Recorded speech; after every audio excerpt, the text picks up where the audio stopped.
नमस्कार दोस्तों, स्वागत है आप सभी का स्टडी विद 87 यूट्यूब चैनल पर।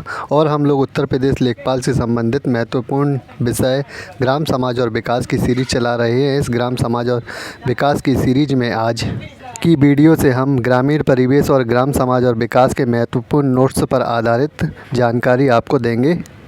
आज की वीडियो हमारी उत्तर प्रदेश में कृषि व्यवस्था, कृषि जलवायु क्षेत्र एवं उत्तर प्रदेश के महत्वपूर्ण कृषि आंकड़ों से संबंधित है। इसके अलावा एक बात और भी बता देता हूँ आप लोगों को, हमारे चैनल पर यूपी पैट यानी पीईटी की क्लास भी चल रही है, जो यूपी SSSC के सभी एग्जामों के लिए भी बहुत महत्वपूर्ण होगी, जिसे चैनल के प्लेलिस्ट में जाके आप चेक कर सकते हैं। तो आइए शुरू करते हैं इस वीडियो को। उत्तर प्रदेश में कृषि व्यवस्था। उत्तर प्रदेश की आर्थिक संपन्नता का आधार यहाँ की कृषि व्यवस्था है और उत्तर प्रदेश में 68% लोग कृषि पर निर्भर है, यानी कि हमारा उत्तर प्रदेश कृषि प्रधान राज्य है। और उत्तर प्रदेश देश में खाद्यान्न उत्पन्न करने में प्रथम स्थान रखता है। उत्तर प्रदेश में देश का कुल 19.87% खाद्यान्न उत्पन्न होता है। बहुत ही महत्वपूर्ण पॉइंट है, ये आंकड़े अक्सर परीक्षाओं में पूछे जाते हैं, तो इनके विषय में याद कर लीजिएगा। चलिए देखते हैं। देश की कुल कृषि योग्य भूमि का 20% भाग उत्तर प्रदेश में स्थित है, यानी देश में जितनी भी कृषि योग्य भूमि है उसका 20% भाग उत्तर प्रदेश में स्थित है। और खाद्यान्न उत्पादन के मामले में प्रथम स्थान पर उत्तर प्रदेश है देश में, याद रखिएगा।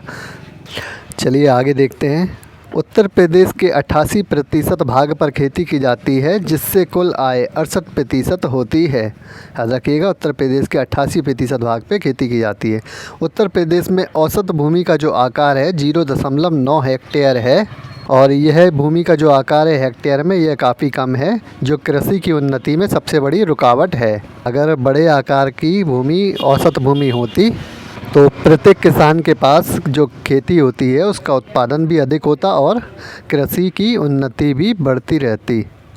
72% से भी अधिक किसान सीमांत हैं। 1 हेक्टेयर के आसपास जोत वाले कृषक की संख्या मात्र 15% है, तो याद रखिएगा। देखिए, सीमांत किसान वो होते हैं जिनके पास एक छोटे स्तर पर खेत होता है, यानी कि छोटी सीमा का टुकड़ा होता है खेती के लिए। वे सीमांत किसान कहलाते हैं, जो एक ही सीमित क्षेत्र तक खेती करते हैं।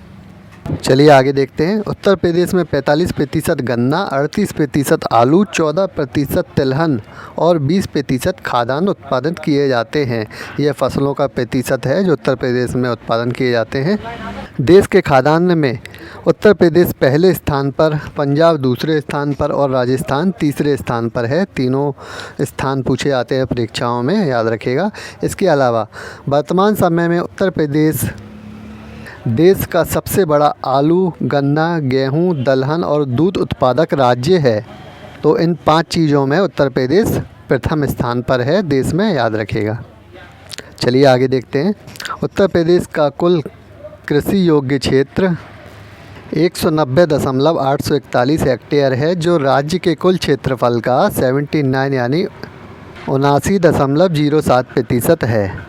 उत्तर प्रदेश में कुल बोया जाने वाला क्षेत्रफल जो है 248.07 हेक्टेयर है, जिसमें से कुल 67.69% वाला भाग सिंचित है, यानी सिंचाई योग्य है।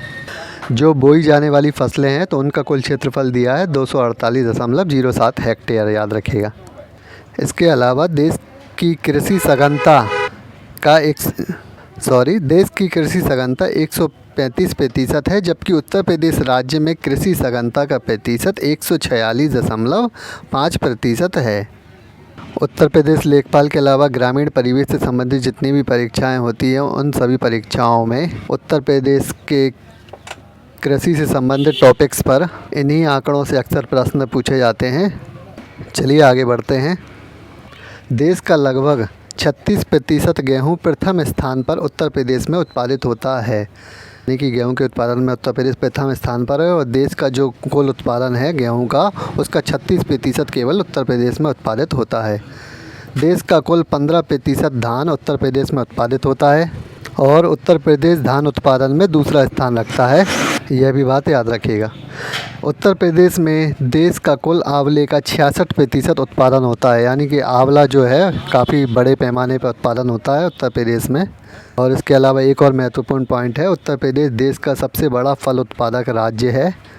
इस प्रश्न के पूछे जाने की बहुत ही संभावना रहेगी, तो याद रखिएगा उत्तर प्रदेश फल के मामले में भी, यानी कि फल के उत्पादन में भी प्रथम स्थान पर है। वीडियो आगे बढ़ाने से पहले कहना चाहूँगा, जिन लोगों ने अभी तक चैनल को सब्सक्राइब नहीं किया, अब इस प्रकार की वीडियो आगे पाने के लिए चैनल को सब्सक्राइब ज़रूर कर लें। चलिए देखते हैं आगे। उत्तर प्रदेश में मुख्य रूप से 3 प्रकार की फसलें उत्पन्न की जाती हैं, जिनमें रबी, खरीफ और जायद की प्रमुख फसलें हैं। रबी की फ़सल के विषय में जान लेते हैं। यह फसलें अक्टूबर नवंबर में बोई जाती है और मार्च अप्रैल में काट ली जाती है। इस से संबंधित डायरेक्ट परीक्षाओं में प्रश्न पूछा जाता है कि रबी की फ़सल किस महीने में, किन माहों में बोई जाती है या किन माहों में काटी जाती है, तो दोनों बातें आपको याद रखनी है। तो ये फसलें अक्टूबर नवंबर में बोई जाती है और मार्च अप्रैल में काट ली जाती है। इसकी जो मुख्य उपज हैं उनमें कौन कौन सी शामिल हैं? गेहूँ, जौ, चना, मटर, सरसों, आलू, तंबाकू आदि, ये सभी रबी की फ़सलों में शामिल हैं। और रबी की जो फसल वाले क्षेत्र हैं, सहारनपुर, मेरठ, अलीगढ़, मुजफ्फरनगर, मुख्य रूप से जो पश्चिमी यूपी वाला क्षेत्र है वह रबी की फ़सल के लिए जाना जाता है। और गंगा जमुना का जो दोआब क्षेत्र है, यानी गंगा और जमुना के जो बीच का क्षेत्र है, कुछ हिस्सा यह भी आता है जिसमें रबी की फ़सलें उगाई जाती हैं। लेकिन ज़्यादातर जो गंगा जमुना दोआब का क्षेत्र है उसमें खरीफ की फ़सल ज़्यादा उगाई जाती है। तराई वाला क्षेत्र जो है उसके विषय में भी हम आगे वीडियो में देखते हैं।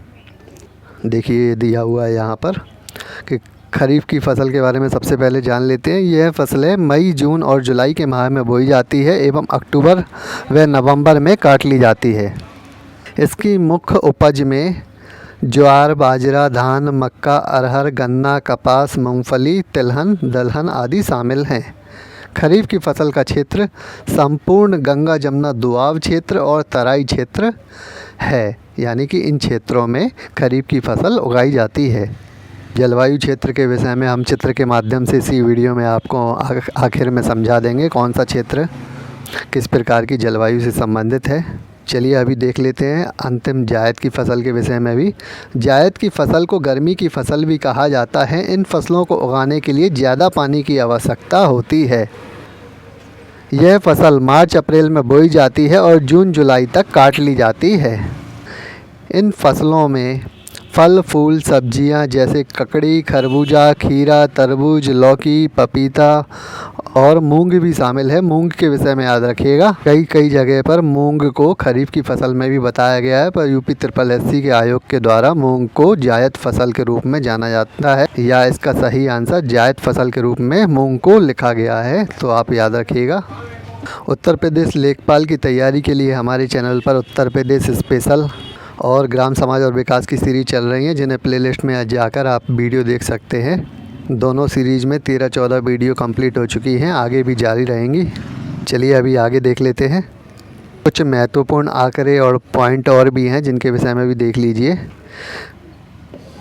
प्रांत यानी उत्तर प्रदेश के कृषि क्षेत्र के लगभग 24% भाग पर गेहूं बोया जाता है, यानी गेहूं की खेती की जाती है, और 18% भाग पर चावल की खेती की जाती है। तो दोनों महत्वपूर्ण पॉइंट याद रखिएगा। इसके अलावा देश का कुल गन्ना उत्पादन में उत्तर प्रदेश का प्रथम स्थान है।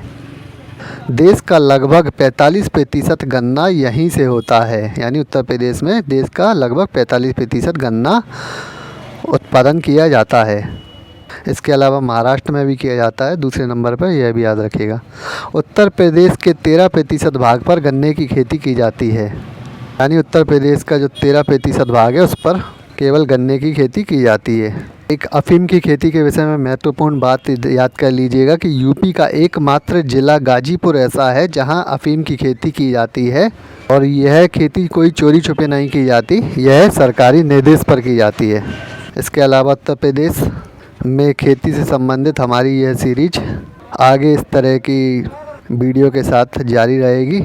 और अंतिम जो महत्वपूर्ण टॉपिक है उत्तर प्रदेश कृषि जलवायु क्षेत्र, इसे हम चित्र के माध्यम से समझ लेते हैं। ये देखिए उत्तर प्रदेश में तराई क्षेत्र कौन सा है, पश्चिमी मैदानी क्षेत्र कौन सा है, मध्य पश्चिमी मैदानी क्षेत्र। इसके अलावा दक्षिण पश्चिम अर्ध शुष्क मैदानी क्षेत्र, मृदा मैदानी क्षेत्र, बुंदेलखंड क्षेत्र, उत्तर पूर्वी मैदानी क्षेत्र, पूर्वी मैदानी क्षेत्र, विंध्य क्षेत्र। इन सभी कलर्स के साथ यानी इन सभी क्षेत्रों को रंगों के हिसाब से हमने उत्तर प्रदेश की भूमि पर दर्शाया है। इसका आप स्क्रीनशॉट ले सकते हैं। तराई क्षेत्र याद रखिएगा उत्तर प्रदेश के उत्तर में स्थित है ज़्यादातर। विंध्य क्षेत्र जो है उत्तर और दक्षिण में स्थित है, पूर्व और दक्षिण में। इसके अलावा बुंदेलखंड क्षेत्र देखिए यह दक्षिण में स्थित है। मध्य मैदानी क्षेत्र उत्तर प्रदेश के बीचों बीच है बिल्कुल। चित्र के माध्यम से आप याद कर लीजिएगा। चलिए अब इसी के साथ इस वीडियो को समाप्त करते हैं। इस प्रकार की वीडियो आगे पाने के लिए चैनल को सब्सक्राइब ज़रूर कर लें और वीडियो पसंद आती है तो लाइक कमेंट ज़रूर करें। धन्यवाद।